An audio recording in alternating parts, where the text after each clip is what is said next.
Ukraine accuses Russia of genocide after bombing of children's hospital.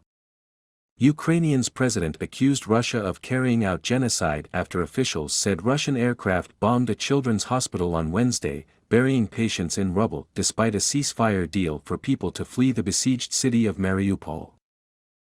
The attack, which authorities said injured women in labor and left children in the wreckage, is the latest grim incident of the 14-day invasion, the biggest assault on a European state since 1945.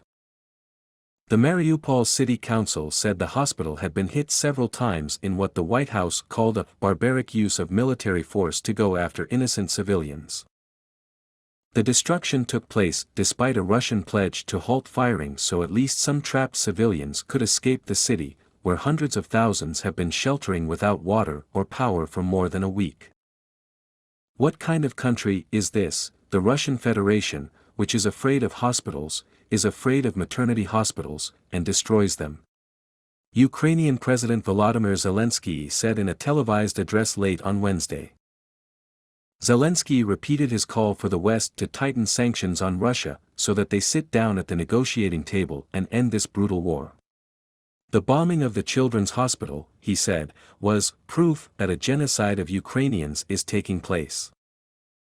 Kremlin spokesman Dmitry Peskov, asked by Reuters for comment, said, Russian forces do not fire on civilian targets. Russia calls its incursion a special operation to disarm its neighbor and dislodge leaders it calls neo-Nazis. Ukraine's foreign ministry posted video footage of what it said was the hospital showing holes where windows should have been in a 3-story building. Huge piles of smoldering rubble littered the scene. The UN human rights body said it was verifying the number of casualties at Mariupol. The incident adds to our deep concerns about indiscriminate use of weapons in populated areas and civilians trapped in active hostilities in numerous areas, said spokesperson Liz Throssell. The Donetsk region's governor said 17 people were wounded in the attack. Ukraine accused Russia of breaking the ceasefire around the southern port, which aid workers and officials say is running out of food and water after days of Russian bombardment. Indiscriminate shelling continues, Foreign Minister Dmytro Kuleba wrote on Twitter. Satellite image company Maxar said images from earlier in the day showed extensive damage to homes, apartment buildings, grocery stores and shopping centers in the port city. Russia blamed Ukraine for the failure of the evacuation.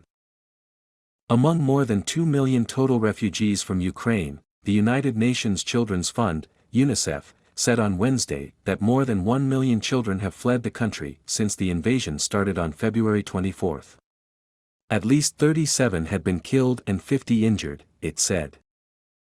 Around 48,000 Ukrainians have been evacuated through humanitarian corridors, Interfax Ukraine news agency said on Wednesday, citing a senior aide to Zelensky. Ukrainian officials said while some had departed from certain locations, Russian forces were preventing buses from evacuating civilians from Bucha, a town near Kiev. The International Committee of the Red Cross, ICRC, said houses had been destroyed all across Ukraine. Hundreds of thousands of people have no food, no water, no heat, no electricity and no medical care, it said. Thousands continue to flood into neighboring countries. After hiding in the basement to shelter from Russian bombing, Irina Mihalenka left her home northeast of the Black Sea port of Odessa, she told Reuters in Isaxia, Romania. When we were walking, a bridge was blown up. And when we crossed over the wreckage, because there was no other way out, there were corpses of Russian people, soldiers, lying there, she said. Russia's economic isolation. Russia has been hit by Western sanctions and the withdrawals of foreign firms. Nestlé, cigarette maker Philip Morris and Sony on Wednesday joined the list of multinationals stepping back from the country. The United States is weighing sanctions on nuclear power supplier Rosatom, a senior Biden administration official said on Wednesday. The World Bank's chief economist said Moscow was edging close to defaulting on its debt. The Kremlin is taking measures to shore up the economy and plan to respond to a U.S. ban on its oil and energy exports as the ruble dropped to record lows.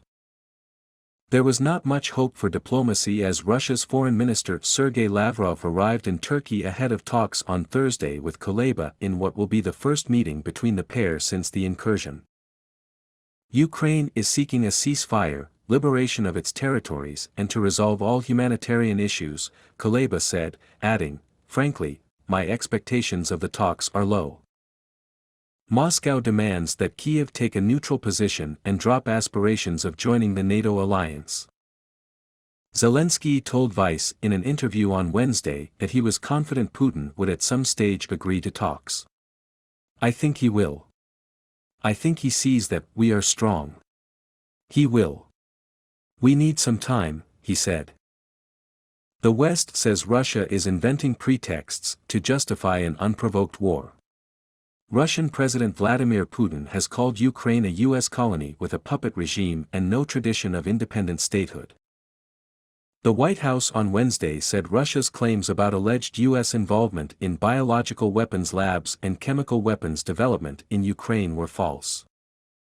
Russian forces hold territory along Ukraine's northeast border, the east and the southeast. Fighting has taken place in the outskirts of Kyiv, while Ukraine's second city Kharkiv is under bombardment. A Russian assault force is stalled north of Kyiv and Western countries say the Kremlin has had to adjust its plan to swiftly topple the government. The International Monetary Fund on Wednesday approved $1.4 billion in emergency financing for Ukraine to help meet urgent spending needs.